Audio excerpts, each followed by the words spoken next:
Salud, carnal. Salud, Roberto. Digo, este Gustazo capítulo estar aquí, estamos, no, hombre, güey, el gusto es mío. Estamos colaborando directamente con Corona, que nos mandó una pregunta, güey, de esas preguntas que nada más tiran y luego se van y acaban haciendo un desmadre. A ver, ¿qué preguntar? Y la pregunta es, ¿por qué decimos mande aquí en México? ¿Por qué el mexicano dice mande? Sí. Ah, qué interesante pregunta, güey. A ver, ¿por qué decimos mande? Y aparte, interesante pregunta porque estamos en septiembre, mes patrio, ¿eh? O sea, a ver, tendríamos que hablar un poquito sobre el asunto del lenguaje. Y aquí me gustaría hacer un análisis. ¿Cómo lo vamos a abordar esto? Ya sé, a ver, mira. Hay una frase muy interesante de Lacan hablando sobre el lenguaje. Lacan es un postestructuralista francés, ¿ok? Hay gente que se tomaba el lenguaje muy en serio y decía, las cosas que decimos son las cosas que decimos. Los postestructuralistas dicen, no hay tal cosa como una estructura rígida que determine el funcionamiento del lenguaje, sino más bien la relación entre las palabras, los significados y los significantes no son rígidos, sino que cambian con el tiempo. No hay una estructura del lenguaje. La estructura misma del lenguaje es dinámica, no es estática, ¿ok?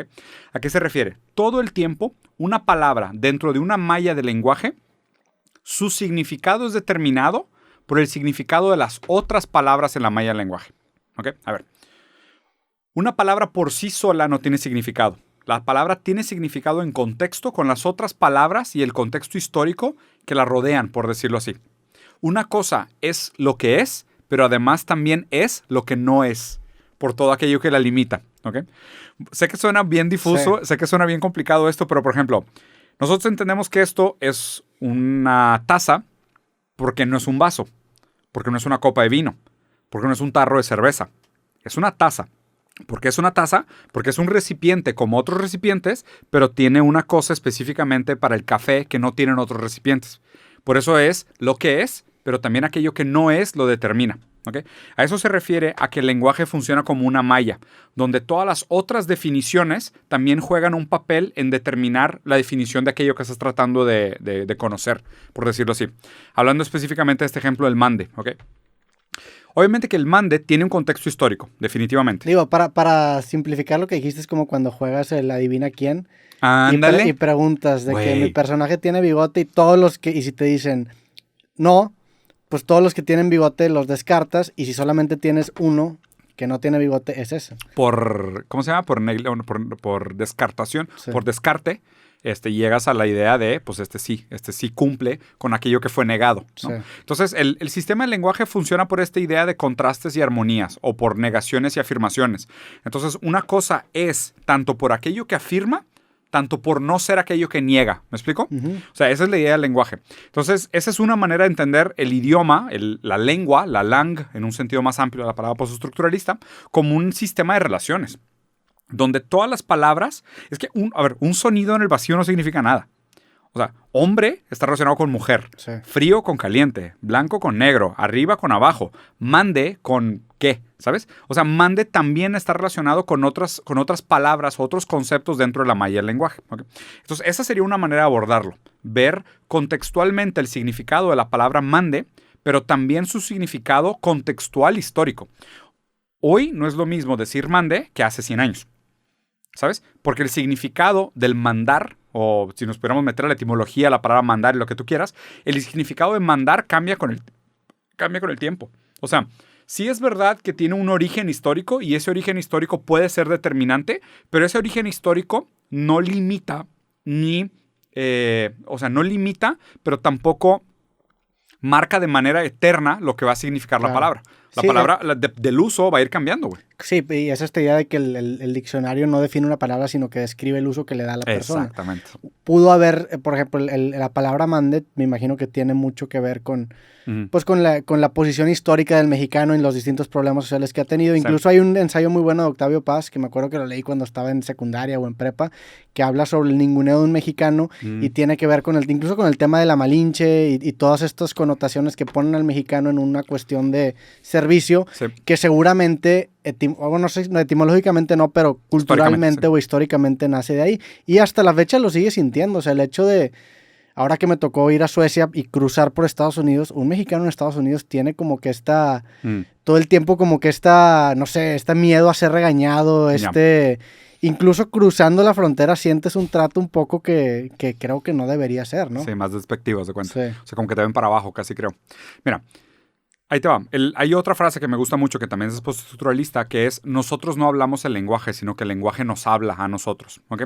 Y hay una relación bien interesante, porque, a ver, esto creo que ya lo habíamos platicado en algún momento, que es los idiomas más simples o más limitados tienen una mayor tendencia hacia cierta violencia. ¿Okay? Porque aquello que no podemos decir en palabras lo expresamos en acto. Entonces, hay una relación directa entre palabra y acto, como si la palabra hiciera aquello que el acto no puede hacer, o simbólicamente representar aquello que no cabe en el acto. Porque aquello que tú no puedes expresar en mundo físico, en una acción material, lo ejemplifica simbólicamente a través del uso del lenguaje. Porque el lenguaje es profundamente metafórico. El lenguaje siempre representa algo que no está. O sea, porque si estuviera, pues no necesita ser representado por el lenguaje. Sí. O sea, yo no tengo necesidad de decirte que tengo una taza en la mano. Me estás viendo. O sea, no. Más bien el lenguaje representa cuando aquella cosa no está. Por eso es representada en el lenguaje. Y esa relación de lo aparente y lo representado, el lenguaje como metáfora y el lenguaje como algo que nos habla, algo que nos significa, está interesante cuando lo leemos en el texto, en el tema de mande o en la palabra mande. ¿Por qué? Porque parece que cargamos algo invariablemente que no lo actuemos. Pero siempre tenemos que pensar en la relación entre la vida real, el acto en la vida real y el uso de las palabras para describirlo. ¿Okay? Por ejemplo, no me parece tan preocupante el uso de la palabra mande. Porque sí, tiene un significado mexicano, es algo que aprendimos en casa, es algo que escuchamos habitualmente, que claro, tiene un componente histórico, tiene una connotación, tiene una manera de estructurarnos como civilización, tiene a ponerte en un lugar subjetivo, pero no debería de sobredeterminar tus actos. Más bien, los actos deberían de sobredeterminar la palabra. Claro. ¿Sabes? Más que predeterminar tu comportamiento, es una pieza que te ayuda a entender un poco de dónde vienes, ¿no? O sea, pero qué tan válido entonces es resignificar o cambiar estos. Es que según yo viene después. O sea, no es que el lenguaje te limite. El lenguaje simplemente son aquellas cosas que tú usas para representar tu experiencia del mundo. Pero es una metáfora. O sea, es como los nombres ahorita, o sea, el nombre Diego significará algo que probablemente tú sabes que signifique, pero etimológicamente significará otra cosa, pero para ti te es irrelevante, para ti simplemente lo asocias. Sí, que ahí es donde viene lo otro complicado del lenguaje. El lenguaje, las palabras normalmente tienen un significado y un significante. El significado es aquello que es significado y significante es aquello que hace el papel de significar lo significado. A ver, está raro, pero por ejemplo digo, este objeto es lo significado. El significante es el nombre vaso o el nombre taza. Porque el significante es el que está haciendo el trabajo de significar aquello significado. Sí. ¿Sabes? O sea, si agarras así justo el tema del lenguaje, está lo significado y lo que hace el trabajo significante. ¿Y cuando no es un objeto lo significado? Es igual, porque es conceptual. O sea, se refiere a una experiencia del mundo. O sea, agarramos, por ejemplo, la palabra mande. ¿Okay? Mande es un significante. Pero ¿qué es lo que significa? ¿Qué es aquello que está siendo significado por la palabra mande? Ah, bueno, es que puede ser un contexto cultural histórico, como lo que tú dices, la idea de el mexicano siempre ha sido muy servicial, pero también puede significar otras cosas. De hecho, lo interesante de esto es que cada uno de nosotros tiene una experiencia individual relacionada a las palabras, que obviamente tienen un componente histórico, pero por ejemplo, si yo aprendí la palabra mande en mi casa, porque a lo mejor mi papá era un gran host y cuando recibía a la gente en su casa los trataba muy bien, la manera como él empleaba el significante mande no era el mismo significado que el mande histórico, sí, culturalmente apropiado, víctima del colonialismo. ¿Sabes? No va por ahí. Me parece mucho más que es, pues bueno, el contexto, el uso que nosotros le damos a las palabras y los significantes que usamos para ejemplificarlas cambian con el tiempo. O sea, los significados se mueven. El significante tiene un vacío, sí, que puede usarse para representar diferentes experiencias en el mundo. Es un contenedor que tiene distintos líquidos. Es un símbolo. Sí. Es un símbolo. O sea, literal, por ejemplo, podrías decir que, oye, ¿sabes qué? Pues no sé, una paloma blanca, güey. Pues una paloma blanca hoy es un símbolo que tiene algo que, o sea, significa algo. Pero ese algo significado puede cambiar con el tiempo. A lo mejor pasa un evento histórico y se usan las palomas para transportar armas químicas, güey. Y las palomas van a pasar de ser un símbolo de paz a ser un símbolo de guerra. Sí. ¿Por qué? Porque son un significante flotante. Entonces pasa lo mismo con las palabras. Lo interesante es que mantengamos un cierto nivel de flexibilidad porque el lenguaje se actualiza. Eso sí o sí, güey. Sí. O sea, sí o sí. O sea, es el contenido de las palabras cambia con el tiempo y cambia con la historia.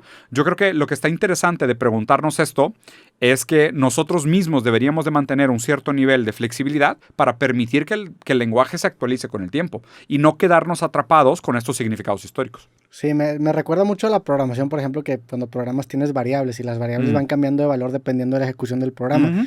X, por ejemplo, que es la variable más común dentro de un programa, pues agarra muchísimos valores que dependen con el contexto en el que estás corriendo el programa y en el momento en el que, en el que lo estás corriendo. No es tan importante el nombre de la variable, sino lo que representa. Aquello que representa. Que en este caso sería el significado. Exactamente, será los significados. Entonces, sería bueno concluir que mande no significa lo mismo ahorita que significaba hace 100 años. Exactamente, porque el significante sigue siendo el mismo, los significados ya no.